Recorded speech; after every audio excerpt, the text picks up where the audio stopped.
하나님의 말씀은 마가복음 1장 14절부터 20절까지 죄송합니다. 16절부터입니다. 16절부터인데 잘못 나오네 주보에서 16절부터 20절까지 교독하겠습니다.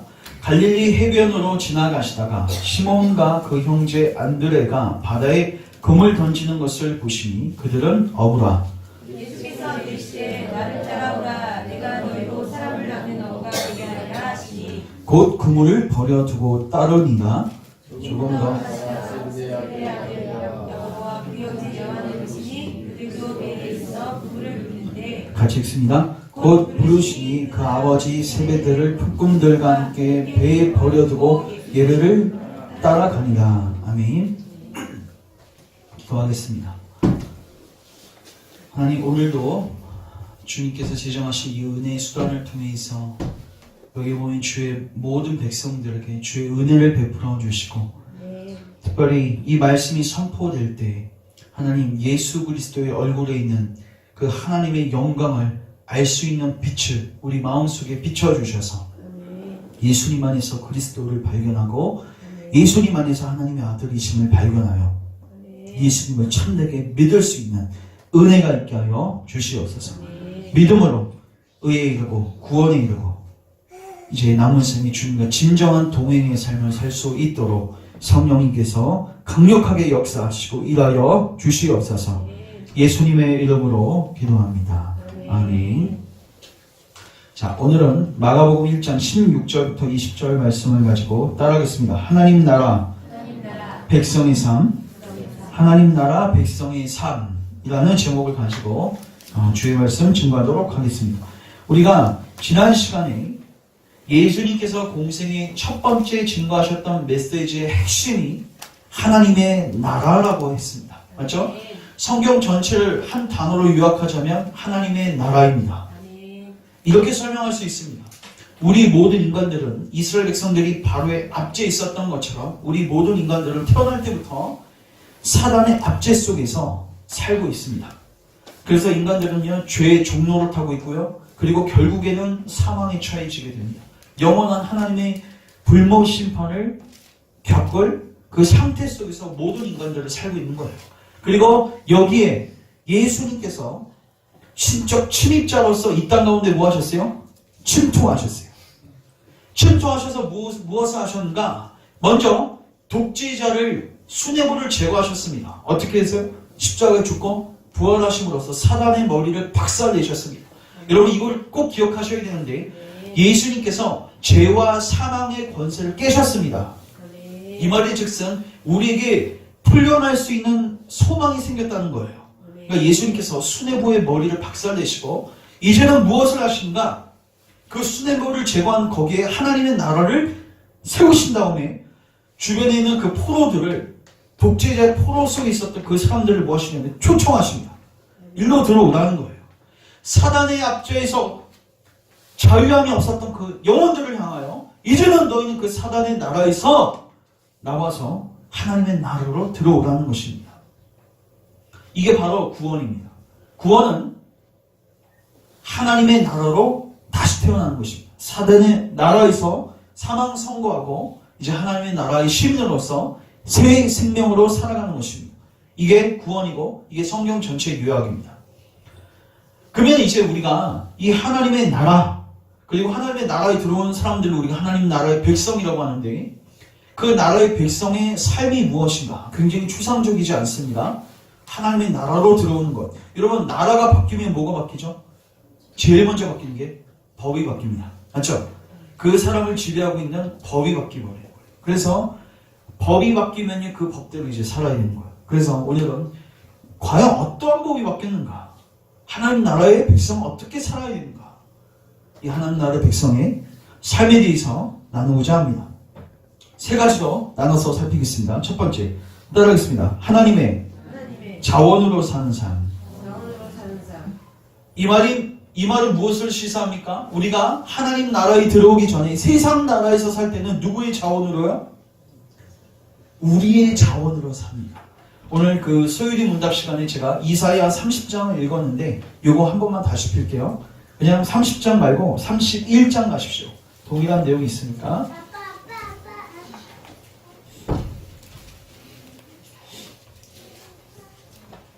이사야 31장 1절.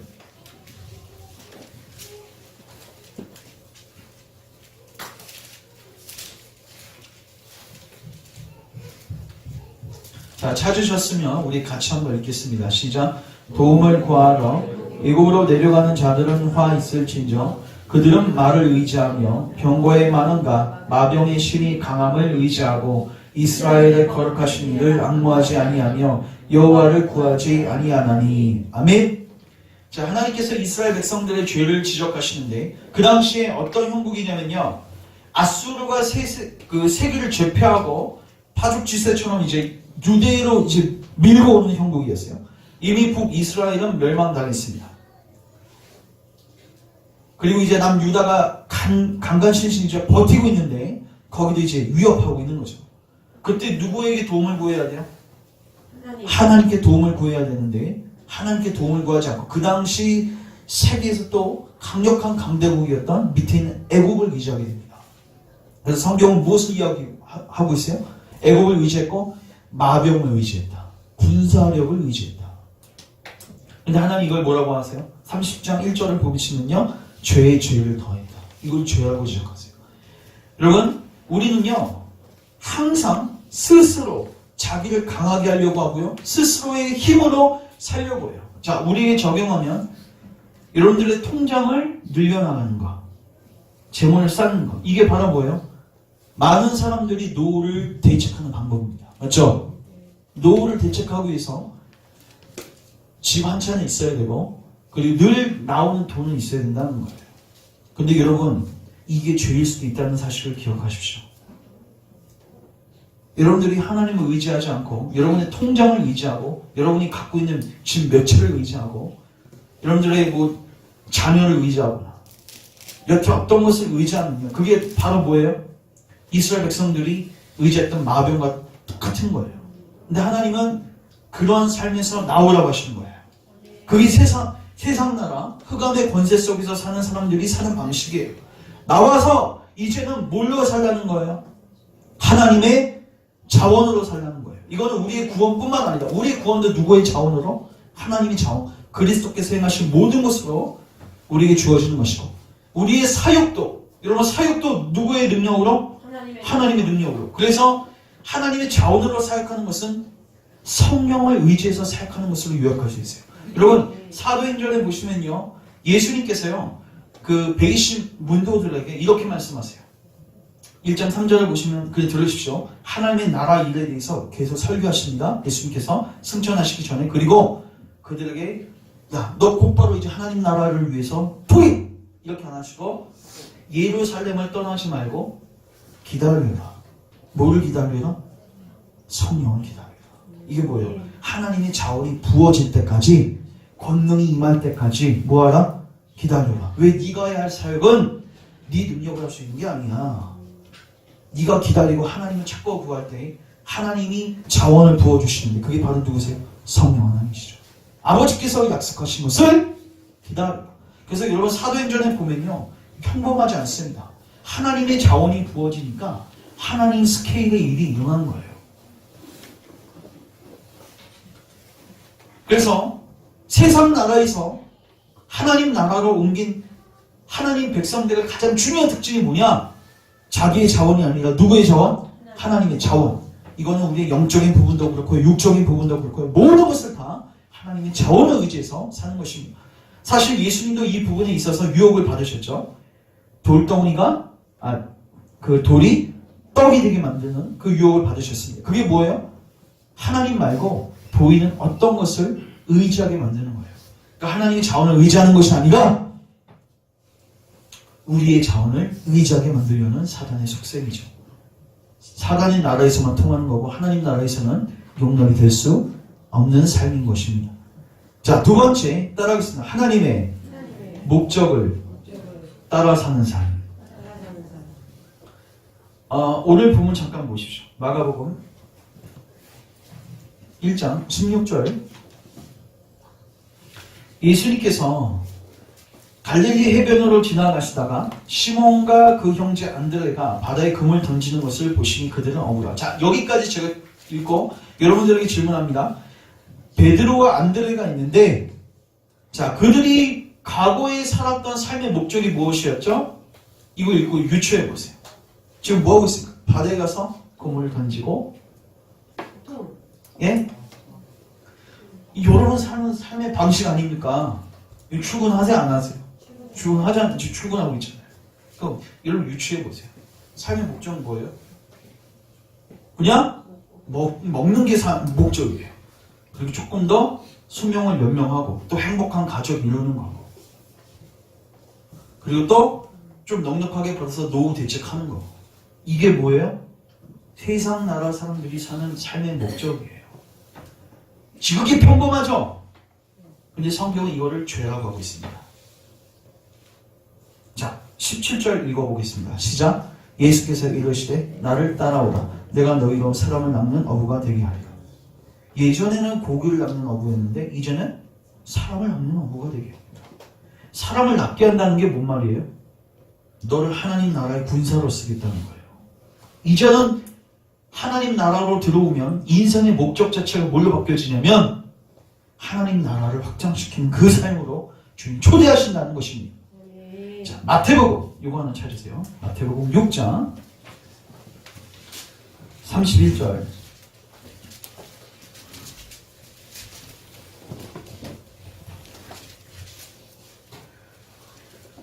31절 보십시오. 그러므로 염려하여 이르기를 무엇을 먹을까 무엇을 마실까 무엇을 입을까 하지 말라. 이는 다 이방인들이 구하는 것이요 너희 하늘 아버지께서 이 모든 것이 너희에게 있어야 할 줄을 아시느니라. 시작. 그런즉 너희는 먼저 그의 나라와 그의 의를 구하라. 그리하면 이 모든 것을 너희에게 더하시리라. 많이 들어보셨죠? 이 구절? 많은 사람들이 이 구절 어떻게 묵상하는지 아십니까? 33절 뒷부분만 묵상해요. 그리하면 이 모든 것을 너희에게 더하시리라. 그래서 보통 이렇게 적용하죠. 내가 무슨 구멍가게 하나 하고 있는데 목사님께서 무슨 교회에서 무슨 사역이 있다고 이제 출동을 이제 하려고 했는데 고민하는 거죠. 그러다가 이제 순종하는 거죠. 그래서 교회 사역을 감당하고 구멍가게 닫고 교회 사역 감당하는데 이제 그래서 저녁 늦게 이제 다시 가게를 열었는데 한 시간 동안 매출이 한 두세 배 느는 그래서 대박을 얻었다. 이런 식으로 적용하는 초점이 거기에 있지 않습니다. 이 말씀. 이 말씀은요, 따라서 이방인과 하나님 백성의 삶의 목적이 차이를 보여주고 있어요. 여러분, 이방인들은 뭘 놓고 삽니까? 여기 보십시오. 무엇을 먹을까? 입을까? 마실까? 그러면서 32절. 이는 다 누가요?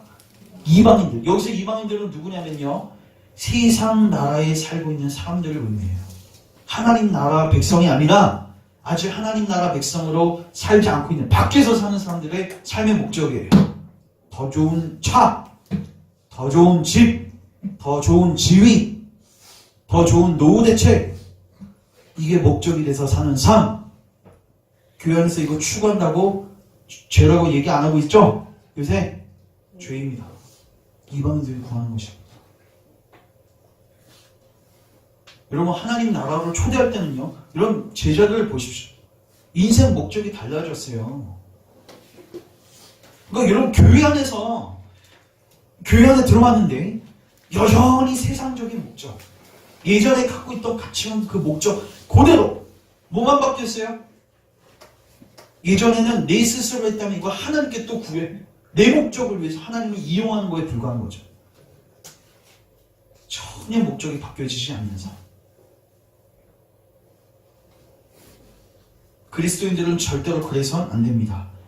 그리스도인들은, 하나님의 백성들은 뭐를 놓고 살아요? 하나님의 나라와 그의 의를 구하는 거예요. 여러분, 무슨 목적으로 살고 계십니까? 그러면 여러분들이 이 목적이 전향되는지 알 수 있는 방법이 있어요. 뭘 놓고 기도하시는지를 보십시오. 여기서 보시면요, 먼저 그의 나라와 그의 의를 구하라. 구하라는 건 뭐예요? 추구하라, 노력해라, 기도하라. 다 관련이 있는 말이에요. 여러분들이 뭐를 놓고 구하고, 뭐를 놓고 노력하고, 뭐를 놓고 추구하는지를 보십시오.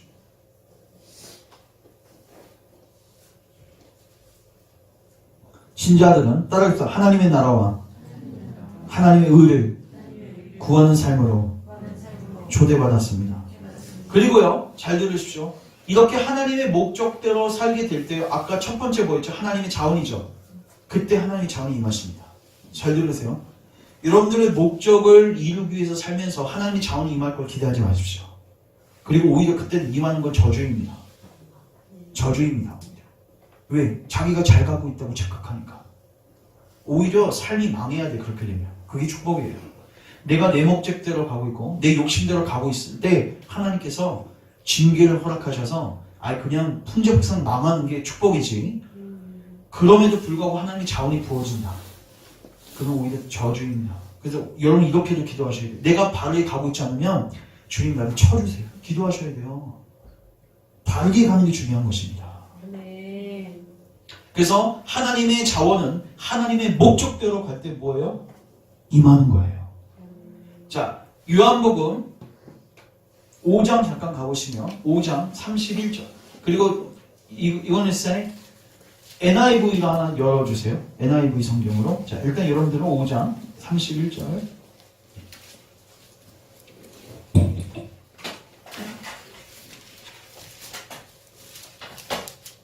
(31절)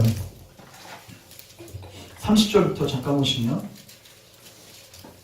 30절만 봅시다.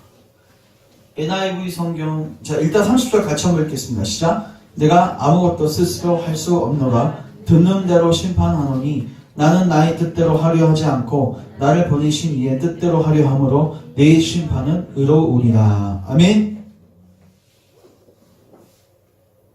자, 30절 홀리넷에 있습니다. 시간이 홀리넷에 NIV로 열 수 있어요.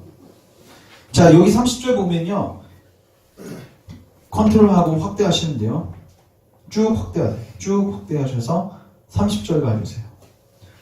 여러분들한테 읽으라는 건 아니고요.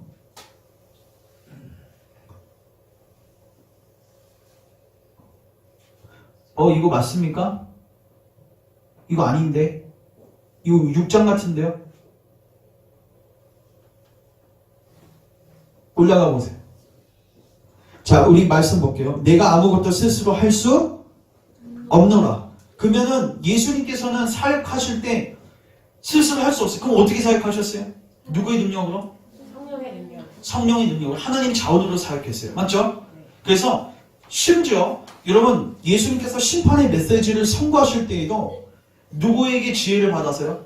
하나님께로부터 지혜를 받아서 사역하셨어요. 맞죠? 지금 그 이야기 하고 있는 거예요. 30절 내려가세요. 예, 여기 보십시오. 앞에 잠깐 보세요.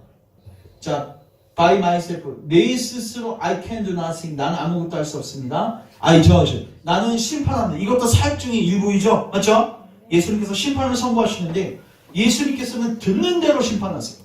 자의적으로 하지 않으시고 하나님께서 들려주시면 그대로 심판하는 거예요. 즉 예수님은 하나님의 자원대로 심판하셨는데, 그러면서 이렇게 말씀하세요. My judgment is just. 내 판단은 옳다.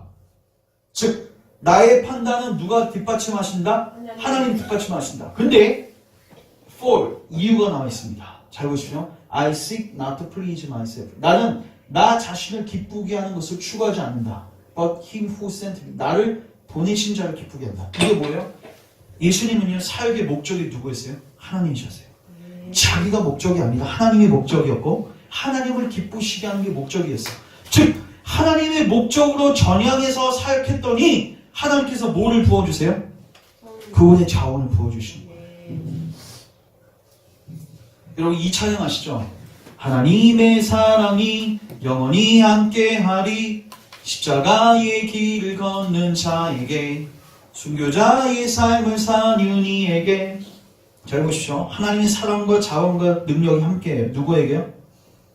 십자가의 길을 걷는 자. 십자가의 길을 걷는다는 게 뭐죠? 오늘날은 그냥 먹거리, 그 십자가 먹거리 하니까 장식품이라고 생각하지만, 이 당시에는요, 십자가는 죽음의 의미입니다. 사형 선고예요. 십자가를 지고 간다는 거는요, 내 목적 내려놓고, 내 자원 내려놓고, 내 방법 내려놓고 하나님의 목적대로 사는 거예요. 그러한 자들에게 하나님의 사랑이 함께하고 하나님의 자원이 함께합니다. 여러분 사도행전을 읽어보십시오. 사도들에게서, 그리고 초대교회 안에서 그 누구도 자기의 생활에 얽매인 자들이 없었어요. 마치 군사처럼 상관의 명령이 떨어지면 즉각적으로 순종하는, 그게 감옥에 있어서 어느 머나먼 타지에 가든지 간에 늘 주님의 목적을 따라서 살았던 삶입니다. 근데 그렇게 살았더니 하나님의 정이 함께하는 거예요. 그래서 제가 질문합니다. 여러분들은 어떤 삶을 택하시고 계십니까? 아니면 여러분들은 어떤 것을 원하십니까?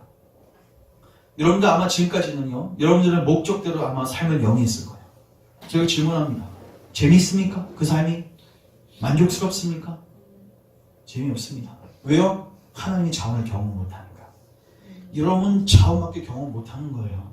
너무나도 평범한 삶인 거예요. 아니, 우리 삶에 이스라엘 백성들처럼 홍해가 갈라지는 기적이 일어났어요. 그리고 사도행전처럼 놀라운 기적이 일어나면 좋을 건데, 근데 중요한 거는요, 그러기 위해서는 여러분들이 삶의 목적을 전향해야 된단 말이에요. 하나님의 나라 의를 구해야 된단 말이에요. 이게 하나님 나라 백성의 삶에 굉장히 중요한 특징이 있는 것입니다. 세 번째, 따라하겠습니다. 하나님의 방법대로 사는 삶. 이건 뭐냐면요, 세 번째 이게 끝입니다. 하나님의 목적을 향해서 가더라도 그 이루는 과정이요, 늘 누구의 방법대로요? 하나님의 방법대로 가야 돼요. 그러니까 하나님의 방법대로 산다는 건 뭐예요? 세상의 통법, 세상의 가치관, 세상의 방식대로 하는 게 아닙니다. 제가 단적으로 하는 예를 들겠습니다. 여러분, 교회가 확장돼야 되겠죠? 많은 불신자들 들어와서 예수님을 믿고 구원받아야겠죠? 그래서 교회가 숫자적으로 확장하는 것은 좋은 일입니다. 맞죠? 근데 많은 사람들이 그것을 이루고자 할 때 어떤 방법을 쓰냐면요, 경쟁을 씁니다. 경쟁. 이런 교회에서 교구 나누고요, 무슨 경연대회 하고요, 이런 거 있죠? 그건 교회 안에서 어떤 일이 일어나는지 아십니까? 파랑이 나눠집니다. 사람들이 나눠지게 돼요. 그리고 그들의 경쟁심을 사용해서 뭐 하는 것입니까? 하나님의 목적을 이루려는 거예요. 지극히 타락한 것입니다. 왠지 아십니까? 여러분, 고린도 전서를 읽어보시면요, 1장부터 4장까지 뭐를 다뤄요? 분열의 문제를 다뤄요. 그때 바울파, 아볼파, 누구파. 근데요, 그게 성경에서 그렇게 죄라고 분명하게 드러나고 있음에도 불구하고 지금은요, 교회 파랑을 일으키고 이런 것들에 대해서 조금 더 죄책감 갖지 않고요, 그러니까 목적이 방법을 정당하지 않습니다. 아멘. 목적이 바르면 방법도 늘 뭐 해야 돼요? 바라야 돼요. 그래서 하나님의 방법대로 사는 삶은 뭐냐면요, 좀 피곤할 수도 있지만 매 순간에 성경의 지침을 따르면서 성령님의 인도하심을 구하면서 사는 거예요. 이게 하나님 나라 백성의 굉장히 중요한 특징이에요. 성경은 세상의 가치관을 교회에 갖고 들어오지 말라고 분명히 경고하고 있습니다. 목적은 선해도 방법이 틀리면 틀린 거예요. 아멘. 그리고 특별히 세상의 가치관 중에서 대표적인 게 뭐냐면 요한 1서 2장에 육체의 정욕, 안목의 정욕, 이생의 자랑. 한 가지는 예를 들겠습니다. 이생의 자랑. 하나 더 구체적인 예를 들면 좋은 차. 제가 묻겠습니다. 좋은 차가 잘못된 겁니까? 아닙니다. 왜냐면 요새는 안전도 중요해요. 아마 제 차를 타시면 많은 분들이 생명의 위협을 느끼실 거예요. 그리고 예전엔 안 그랬는데 제 차가 스틱입니다. 스틱이니까 여러분 스틱차를 운전해 보시면, 시세는 잘 아시겠지만 운전해 보시면요, 왼발이 되게 힘들어요. 나중에 이게 누르기 힘들어요. 그러니까 건강 때문에도 그렇고 안전 때문에도 그렇고 필요합니다. 근데 잘 보십시오. 이생의 자랑은 이겁니다. 그 차가 자기 신분을 대변하느냐, 그 목적으로 좋은 차를 사는 거예요. 뭐 가족들의 뭐 건강, 안전 이런 것도 아니고요, 자기 신분을 뭐하기 위해서? 대변하기 위해서. 어떤 교회에서는 목사님 에코스를 타시다가 실형 에코스로 바꿔달라고.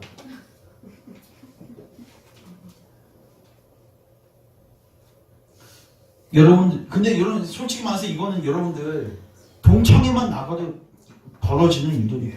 동창회 나가면 뭐합니까? 나이 많으신 분들 나가면 뭐예요? 자기 자랑하다고 오는 거예요. 그래서 나갈 때 어떻게 해야 돼요? 좀 있어 보여야 되잖아요. 20, 30년에 만나는 거니까 꾸질꾸질하게 입고 나가고 또 가방도 이상한 거 들고 나가면 얘 어떻게 삶을 어떻게 이렇게 살았냐? 그런 모습 비치면 안 되니까 좋은 가방, 좋은 백 포장하고 나가는 거죠. 그 나가서 실컷 자기 자랑하고 자기 남편 자랑하고 가족들 자랑하는 거죠. 자식들 자랑하는 거죠. 그리고 어느 날 보면 그 사람이 없다. 그러면 이제 뭐예요? 큰 우환이 닥친 거예요. 자랑할 게 없으니까 부끄러워서 나오지 못하는 것이에요. 이게 세상 사람들이 사는 방식이에요. 이생의 자랑. 맞죠? 나가면 전부 다 자기 자랑이에요. 근데 여러분 심지어 그게 교회 안에서도요. 무슨 구역 모임 할 때 나누는 것들 보면요. 아니 교회 안에 어떻게 이게 들어올 수 있습니까? 심지어 이것들을 목표로 해가지고 이걸 독려해가지고 교회를 감당하게 만들려고 하는 사역자들. 지극히 타락한 겁니다.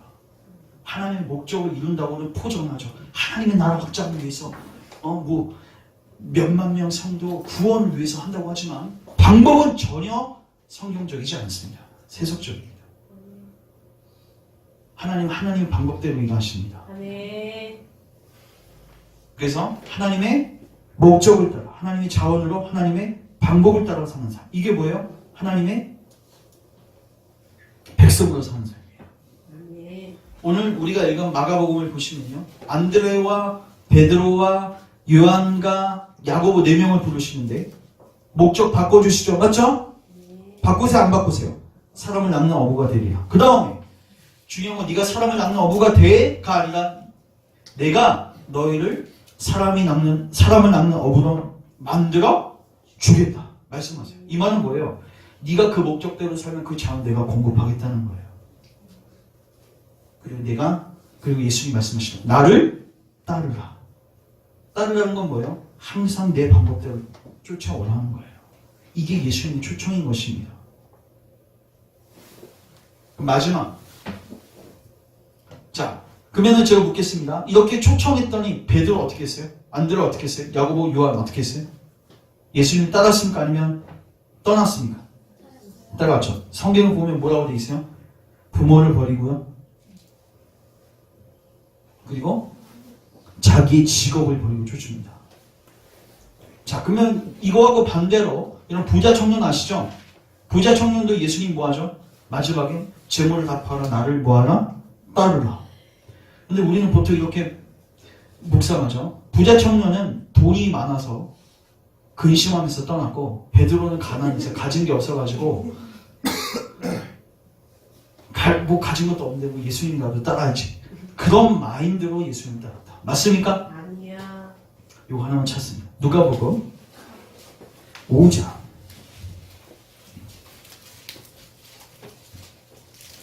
이런 베드로를 무시하지 마십시오.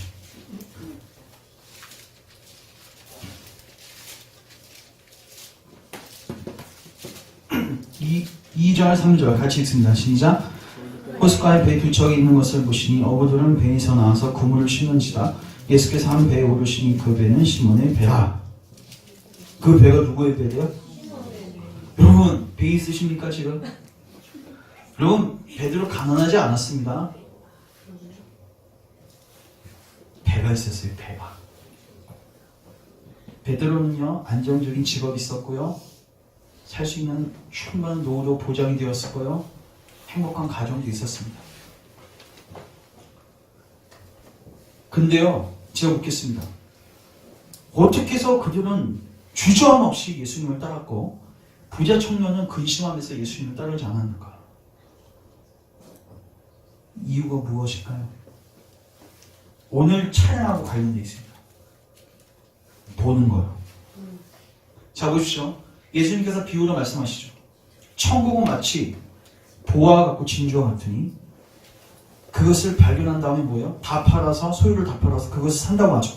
우리는 보통 그 부분을 어디에 포커스를 두냐면 다 팔아야 돼.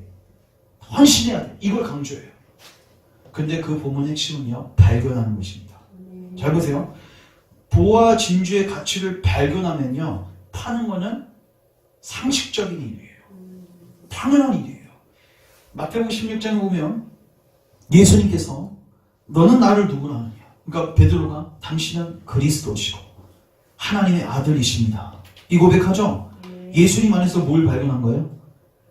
진주와 보화를 발견했어요. 그러니까 당연히 자기 배를 버려두는 거 그거 어렵지 않습니다. 여러분 시티 스타즈 우리 교회 밖에 있는 현수막에 걸려있는 글인데 그가 그 사람은 캠브리지 대학에 아주 수지였고 노후가 보장된 사람이었어요.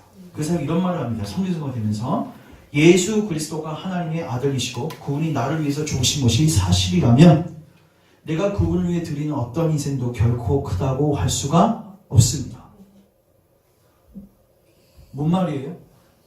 예수님 안에서 보화를 발견한 거예요. 여러분, 그러니까 우리는요, 이거 어떻게 이거 버려야 되는데 내려놓아야 되는데 여기에 관심을 갖지 마시고 여러분들이 예수님 안에서 하나님의 아들 그리스도 그것을 보셔야 돼요. 하나님이 우리에게 베풀어 주신 놀라운 일들을 보셔야 된단 말이에요. 보면 어떻게 돼요? 쿨하게 버릴 수 있어요. 쉽습니다. 어렵지 않습니다. 결국 우리 신앙의 핵심은 뭐냐? 보는 것입니다. 자, 근데 중요한 건 보는 것도 누가 보게 하세요? 성령님이 보게 하시고 구주께서. 요한복음 9장 찾지 마시고 거기서 여러분 잘 아는 실로암이 나옵니다. 옛날에 우리 실로암 찬양 많이 불렀죠? 제가 어제 그래서 한번 실로암 그 찬양을 들어봤는데 유튜브에 치니까 군대에서는 지금도 많이 불러지더라고요. 이상하게 군대는 저도 그 군대 있을 때 실로암 찬양 굉장히 많이 불렀어요. 근데 그 장병들이 부르는 모습을 보면서 의미를 모르고 부르는 것 같아요. 아샤, 으쌰 막 이러고 부르는데 사실 그 찬양을 그런 자세로 부를 찬양은 아니거든요. 그 요한복음 9장을 보시면 메인이 나오거든요. 메인이 눈을 못 떠요. 태어날 때부터 우리 상태를 보여서 한 것입니다. 그런데 예수님께서 좀 지저분한 행동을 하시는데 침을 땅에 뱉고 진흙을 만들어가지고 그의 눈에 바르시고 그리고 실로암 못에 가서 씻으라고 하세요. 근데 씻었더니 눈이 띄어지게 됩니다. 예수님께서 요한복음에서 베푸신 기적들은요, 뭐를 의미해요? 하나님의 예수님이 누구신지를 알려줘요. 맞죠? 근데 중요한 거는요, 그 메인이 눈 뜬 다음에요, 다 여러 가지 일들이 있 다음에 예수님과 다시 만남을 갖게 되거든요. 근데 그때 예수님 그의 영적인 눈을 뜨게 하십니다. 그러니까 예수님은 그에게 너는 나를 누구라 생각하느냐? 그가 예수님은 선지자라고 고백해요. 근데 너가 나를 믿느냐 하면서 그에게 예수님 누군지를 알려주시고 그가 이렇게 고백합니다. 눈을 뜨게 해주시는 게 간신이 아니라 영적인 눈이에요. 영적인 눈. 근데요, 예수님께서 마지막에 의미심장한 말을 하십니다. 자, 우리 요거 하나만 찾고 이제 말씀 정리하겠습니다. 요한복음 9장 가시면 그리고 집에 가셔서 한번 읽어보시면 좋을 것 같아요. 그래서 집에 가셔서 그 실로암 찬양도 한번 들어보십시오.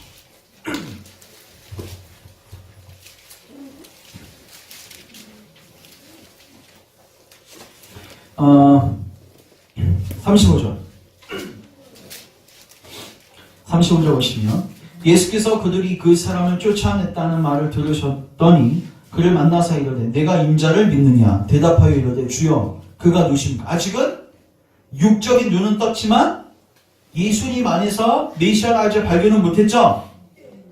그거 누굽니까? 내가 믿고자 합니다. 그랬더니 37절 예수께서 이르시되 내가 그를 뭐했다? 보았다. 이 말이 뭐예요? 내가 바로 그 메시아다. 지금 너와 말하는 자 내가 그이다. 38절 이르되 주여 내가 믿나이다. 이제 눈이 띄어진 거예요. 이게 본 거예요. 39절 예수께서 이르시되 내가 심판하러 이 세상에 왔으니 보지 못하는 자로는 보게 하고 보는 자들은 맹인이 되게 하려 합니다. 이게 무슨 말입니까? 이게 핵심입니다. 보는 자들은 보지 못하게 하고 이게 뭐예요? 보는 자들은 누굽니까? 여러분 이 세상에서 보는 자들은 없습니다. 다 맹인이죠? 그런데 자기가 본다고 착각하는 사람들이에요. 앞에 보시면 바리새인들이 나오거든요. 교만해서 하나님께 나아갈 나의 눈을 떠달라고 기도하지도 않는 자들, 내가 다 보고 있다고 착각하는 자들, 그 사람들은 보지 못하게 하시고 누구는요? 맹인들은 41절 같이 읽겠습니다. 시작. 예수께서 이르시되 너희가 맹인이 되었더라면 죄가 없었으려니와 본다고 하니 너희 죄가 그대로 있느니라. 너희가 맹인이 되었더라면 이게 뭐예요? 너희가 소경인 것을 인정하고 하나님께 나가서 눈을 뜨게 해달라고 기도했으면 내가 보게 함으로써 예수님을 믿게 하고 그러면서 죄를 사함받게 할 수 있었는데 너희가 본다고 하니 너희 죄가 그대로입니다. 그러니까 우리에게 필요한 자세는 뭐예요? 겸손입니다. 그래서 여러분 이 기도는 굉장히 중요합니다. 집에 가서 에베소서 1장 15절부터 17절도 찾아보시고요. 고린도후서 4장 5절부터도 찾아보시고 다 읽어보십시오. 계속 뭘 놓고 기도해요? 보게 해달라고. 사랑하는 형제자매 여러분, 우리에게 있어서 가장 필요한 것은 보는 것입니다. 뭐를 봐야 돼요? 우리가 지금 어떠한 체계 속에서 어떤 독재자 밑에서 비천한 삶을 사는지를 보셔야 합니다. 더 나아가서 이 땅 가운데 신적 침입자 되시는 예수 그리스도께서 오셔서 어떤 일을 하셨는지를 봐야 됩니다. 하나님의 아들 예수 그리스도, 메시아 그리스도 되시는 예수님을 알아야 돼요. 그리고 아는 자들은 쉽습니다. 주님의 초청에 바로 반응하시는 거예요. 제 하나님의 목적을 따라 하나님의 자원으로 하나님의 방법으로 사는 삶. 그리고 마지막으로 이러한 삶은요, 여러분들을 가장 행복하게 해줄 것입니다. 여러분 잘 보십시오. 모세는 고생은 많이 했지만 광야 속에서 하나님의 능력을 체험했습니다. 사도행전을 보시면요, 사도들은 고생은 무진장했습니다. 그런데 갈 때마다 하나님의 살아계심을 체험했어요. 얼마나 기뻤을까. 저는 여러분들이 평범한 삶 살지 않았으면 좋겠습니다. 하나님을 경험하고 하나님의 자원을 경험하는 우리 모두가 되기를 주님의 이름으로 축복합니다. 기도하겠습니다. 하나님, 오늘 우리가 하나님 나라 백성의 삶이 어떠한 삶인지를 살폈습니다. 하나님의 목적을 따라 하나님의 자원을 의지하여 하나님의 길, 하나님의 방법대로 사는 삶임을 우리가 살폈습니다. 주님, 이러한 영광스러운 삶으로 주님 우리를 초청하셨는데 우리의 눈을 여셔서 이 영광스러운 삶의 영광스러운 면을 보게 하여 주시고 깨닫게 하여 주시고 주저없이 제자들처럼 주님을 따르게 하옵소서. 그래서 남은 생의 평범한 삶이 되지 말게 하시고 하나님 나라 백성으로서 영광스러운 삶을 살 수 있도록 은혜를 베풀어 주시옵소서. 예수님의 이름으로 기도합니다. 아멘.